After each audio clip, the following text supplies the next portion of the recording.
So when we find an antiderivative of something that doesn't involve a square root or a logarithm or anything, it's just a variable to a power, the power needs to increase by 1.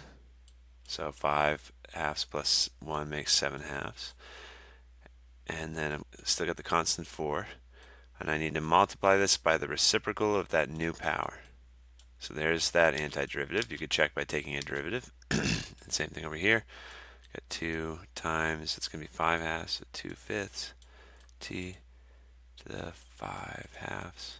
And we evaluate that for the limits of integration from 4 to 8. What happened here? I lost my 7. Okay. So we got 8 over 7. And I'm going to start by plugging in 8 for the limits of integration. So this is 8 to the 7 halves power minus, this is 4/5 times 8 to the 5 halves. Okay, and that's the upper limit of integration. Now I need to subtract the entire lower limit of integration. So this is another 8/7. Sorry, the parentheses are inconsistent here. I'm just trying to emphasize multiplication. So this is 4 to the 7 halves minus 4/5 4 to the 5 halves. Oh, let's see.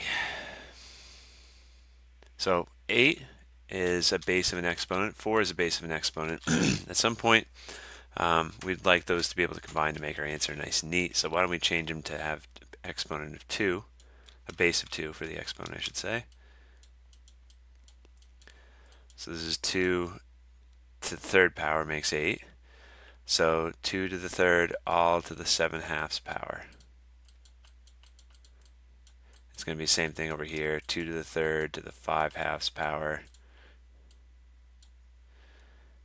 And then 8 over 7, that's 2 squared. The 7 halves power minus 4/5. Same thing, 2 squared to the 5 halves power. Powers on top of powers multiply. So 7 halves times 3 makes 21 halves. So it's 8 over 7 times 2 to the 21 halves minus, got 4/5. That's 2 to the third to the 5 halves. So 3 times 5 halves makes 15 halves. So this is 2 to the 15 halves. And over here, we got 8 over 7. And then the powers on top of powers multiply, so that's going to be times 2 to the 7th left over. And then over here, it's 2 to the 2nd to the 5 halves power, so powers on top of powers multiply, so that's going to be 2 to the 5th. Oh, still pretty ugly. Let's see what else we can do. That's a 7. That kind of looks like a 3. So these won't be ugly. This is 2 to the 7th, so 1, 2, 3, 4, 5, 6, 7. That's 128 times 8, so that's 1024 over 7 minus 2 to the 5th. That's 128 over 5. Oops, I dropped my parentheses a little prematurely there. That could have been bad. And then over here, I don't know if there's a lot we can do. We could factor out. Oh, but I want to be able to combine at some point.